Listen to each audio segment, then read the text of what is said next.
Comme elle vient de dire, mon nom c'est Stéphane Noël. Je suis originaire d'Haïti. J'ai grandi là-bas, j'ai fait mes études là-bas. C'est un pays de misère. Après mes études secondaires, mes parents n'avaient aucun espoir, ne voyaient aucun futur pour moi. Si j'échoue, c'est leur échec également. Ils ont décidé de tout vendre pour m'envoyer aux États-Unis pour poursuivre mes études. Pensant que si j'ai réussi aux États-Unis, ça également ce serait un succès pour eux. Je suis leur banque, je suis leur retirement plan, je suis tout pour eux. Mon succès, c'est leur succès. Mon échec, c'est également leur échec. Arrivé aux États-Unis, je n'avais pas de temps pour jouer. Je dois tout faire. Je suis allé à l'école. J'ai étudié. Je suis devenu insipide. J'ai trouvé un boulot. Je travaille pour le gouvernement. Je gagne pour mes amis, pour mes peers. J'ai gagné beaucoup d'argent. Je pense que mon dernier salaire au boulot, c'était $165 000 l'an. Mes amis pensaient que je gagnais trop. Ils pensaient que j'étais riche. Mais pourtant, j'avais tellement de gens à aider chez moi. $165 000 ne représentaient presque rien. Arrivé à Philadelphia, parce que j'ai quitté New York pour chercher une vie plus meilleure, moins coûteuse, je suis déménagé de New York pour m'aménager à Philadelphia. Un ami à moi est venu me parler de cette opportunité. Je vais partager avec vous également ce que cet ami-là m'a montré sur une feuille de papier. Cet ami-là gagnait à l'époque seulement $22 000 dans ce business. Mais la vision de ce business qu'il a partagé avec moi était trop extraordinaire pour dire non. Donc sans prendre trop de temps, je vais partager avec vous ce que j'ai vu dans sa présentation. Voilà ce qu'il a partagé avec moi. Je sais que nous sommes d'Afrique. Moi, je suis haïtien. Je suis votre frère, le frère que vous avez vendu en esclavage à l'autre. Si vous avez envoyé votre résumé, votre CV, et vous avez été engagé par quelqu'un, et ce quelqu'un-là signe votre chèque, signe votre contrat, vous avez un patron. Par contre, vous êtes un employé.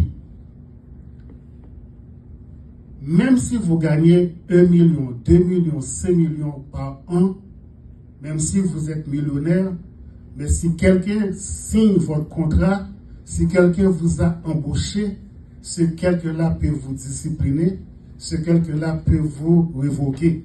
Par contre, vous êtes un employé. Quand vous êtes un employé, vous n'êtes que ce qu'on appelle un esclave payé. Vous faites ce que le patron vous a demandé de faire.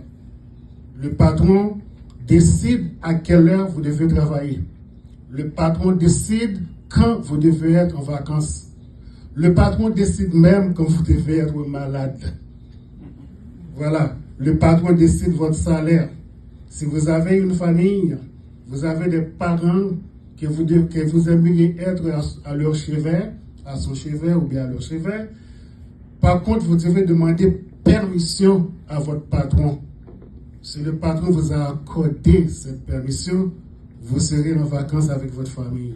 Vous serez à l'hôpital au chevet de votre mère, de votre parent mourant. Par contre, vous n'êtes qu'un esclave payé. Les gens qui comprennent ont dit, mais ça, c'est pas une vie. C'est pas pour ça que j'ai lutté à briser la chaîne de l'esclavage. Alors vous savez que je suis haïtien, hein? La première République noire qui a donné une leçon à la France en 1804. C'est pas pour ça que nous avons combattu pour briser la chaîne de l'esclavage. Je vais avoir ma liberté. Bon, vous allez comprendre rapidement que si vous n'avez pas la liberté financière, si vous n'avez pas l'indépendance financière, vous n'êtes qu'un esclave. Parce que c'est l'argent qui vous donne la liberté. Certains, quand ils voient ça, ils ont décidé de devenir un taximan pour conduire le taxi, pour faire le Uber, pour faire le Lyft. Parfois, ils décident de devenir ce qu'on appelle un barber. Comment disons, un barber, c'est coupe les cheveux. Un coiffeur, merci. Un coiffeur. C'est-à-dire qu'ils ont décidé de leur propre temps. Ils ont décidé de leur propre temps pour faire ce qu'ils veulent. Ils n'ont pas besoin d'un patron pour leur dire ce qu'ils doivent faire. Mais en réalité, celui qui est un employé et celui qui est self-employed, qui travaille pour eux seuls, n'ont quelque chose en commun. C'est le temps. Que vous travaillez pour quelqu'un, que vous travaillez pour vous-même, vous êtes en train de vendre votre temps. C'est-à-dire, on vous paie par l'heure. Si par exemple, vous êtes un taxi driver, vous avez Uber, un petit business comme ça, une petite entreprise, mais si vous décidez de dormir, de rester à votre lit, de rester chez soi, est-ce que vous allez gagner de l'argent? Non. Hein? L'employé va au boulot pour avoir un chèque. Vous également, vous devez aller travailler pour avoir un chèque. Mais si vous êtes paresseux, vous n'allez pas travailler, vous n'allez pas gagner de l'argent. Mais le problème, c'est que c'est le temps. Si vous avez du temps, vous vendez votre temps. Mais qu'en est-il si vous n'avez pas ce temps à vendre? Qu'est-ce qui peut vous empêcher de ne pas avoir ce temps? C'est la santé. Si vous êtes malade, si vous avez un cancer, si vous êtes maintenant en train de voir des médecins pour votre maladie, est-ce que vous avez ce temps-là pour aller travailler? Non. Par contre, vous n'aurez pas un chèque, vous n'aurez pas d'argent. Le problème, c'est que si vous êtes un employé, vous travaillez pour quelqu'un, vous avez une petite entreprise, vous travaillez pour vous-même, vous êtes dans la même situation si une maladie vous frappe, vous attaque. Il faut toujours penser à ça. Si je ne suis pas en santé, comment je vais gagner ma vie aux États-Unis? Là, l'argent que vous avez, c'est parce que vous êtes activement au boulot. Si vous n'êtes pas actif au boulot, par contre, vous n'aurez pas d'argent pour payer votre maison, pour payer votre voiture, pour subvenir aux besoins de votre famille. Donc, quand on pense comme ça, les gens ont dit, mais ça, c'est pas une vie normale. Comment pourrais-je avoir un business? Oui, vous pouvez avoir un business, mais ça coûte de l'argent aux États-Unis. Regardons quelques business aux États-Unis, par exemple. Nous avons le McDonald's, nous avons le Wendy's, nous avons le Starbucks. Si vous avez ça, vous possédez un de ces entreprises-là, vous êtes riche, vous êtes millionnaire. Vous n'avez pas besoin d'être présent pour gagner de l'argent. Est-ce que, par exemple, vous allez au McDo avec vos enfants? Est-ce que vous venez de ça? Est-ce que vous voulez rencontrer le propriétaire de ce McDonald's? Est-ce que vous voulez le voir? Non, vous avez besoin de votre burger, de votre French fry, de votre frite, et puis partir. Voilà. Moi, je suis comptable. J'ai une petite entreprise. Je dois passer par la porte de derrière pour venir ici. Parce que les gens qui viennent ce matin, ils veulent tous me voir. Et connaissez si j'étais malade? Connaissez si quelqu'un de ma famille que je ne pouvais pas être au bureau? Voilà, ma présence, je gagne de l'argent seulement si je suis présent. Mais ceux qui possèdent un business, ils n'ont pas besoin d'être présents pour gagner de l'argent. Les gens viennent, achètent et partent. Lui, il gagne de l'argent n'importe où il est. Il peut être en vacances, il peut être en Haïti, il peut être en Afrique, il peut être malade, il peut même mourir, il continue à gagner de l'argent. Donc c'est ce qu'on appelle business owner. Il y a d'autres gens également dans ce pays qui sont des investisseurs. Ils ont beaucoup d'argent et ils investissent ça et leur argent gagne beaucoup de profit. Ils n'ont pas besoin d'être présents pour gagner de l'argent. Par contre, si vous avez par exemple $1 million, vous avez fait un investissement qui vous rapporte environ 10%, c'est déjà $100 000 par mois, pas vrai? Est-ce que vous avez besoin d'être présent pour gagner de l'argent? Non, l'investissement, vous gagnez assez d'argent pour mener votre vie à train sans votre présence physique. Alors voilà, mes chers amis, si je vous demande de ces quatre cadres-là, où est-ce que vous êtes? Est-ce que vous êtes un employé, un self-employed, ou un business owner ou un investisseur? Où êtes-vous? Alors, majorité, c'est l'employé.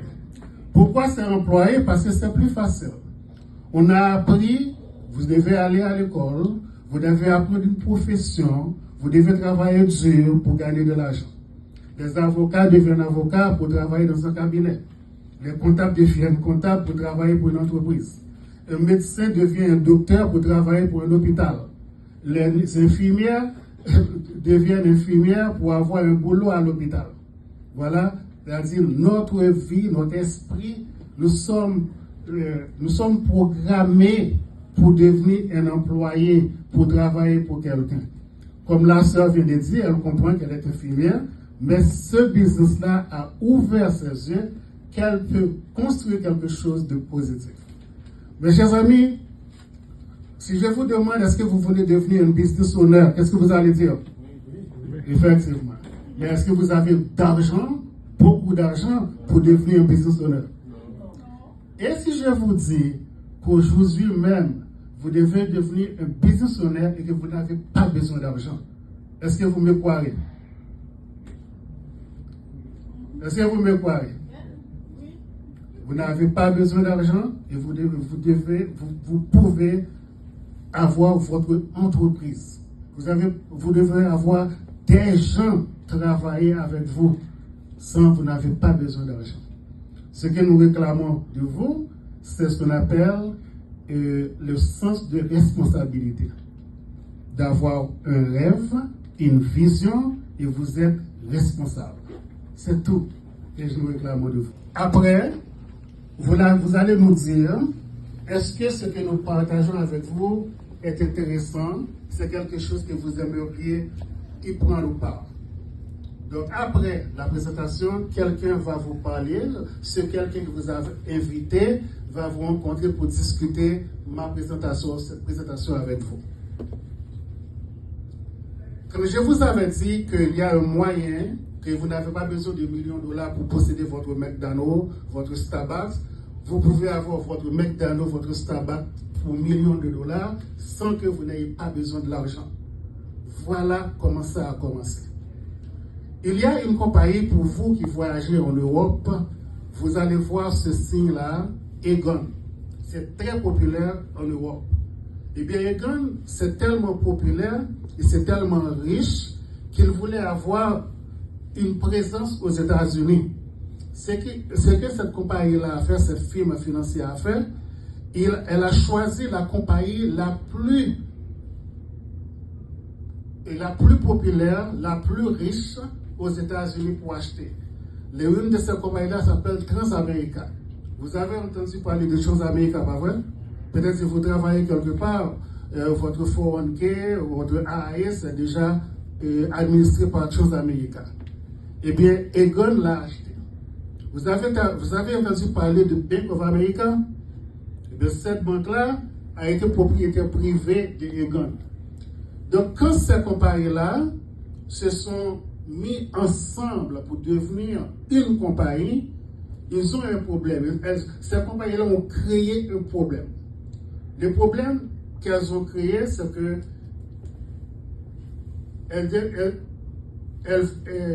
elles sont à la recherche des gens qui ne veulent pas travailler comme employés, mais des gens qui aimeraient devenir entrepreneurs.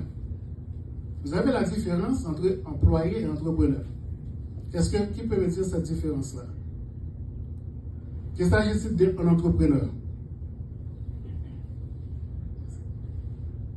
Un entrepreneur, il prend des travaux et il recherche des gens qui font le travail pour lui. Un employé travaille pour gagner de l'argent à la fin. C'est-à-dire qu'il utilise son heure pour gagner de l'argent. C'est formidable. Maintenant, je comprends pourquoi Jean Badou est si intelligent. Il a été élevé par un père intelligent. Ok. Oui, c'est bien. Je n'ai rien à ajouter. Voilà. Ces compagnies-là, ce qu'elles ont dit, nous ne cherchons pas des employés, des gens qui veulent travailler pour avoir un chèque. Nous cherchons des entrepreneurs. Vous allez devenir, vous venez chez nous, nous allons vous entraîner, nous allons vous éduquer, nous allons vous donner tous les équipements nécessaires, toute l'éducation nécessaire pour faire de vous un entrepreneur réussi. Voilà. Quand vous rencontrez cette compagnie-là, vous allez devenir ce qu'on appelle entrepreneur. Voilà ce que nous faisons. What we do. Voilà ce que nous faisons. Nous aidons les familles à comprendre les concepts financiers. Nous les aidons à économiser de l'argent, à faire grossir les investissements, à générer de l'argent. Par contre, nous aidons les gens à devenir riches.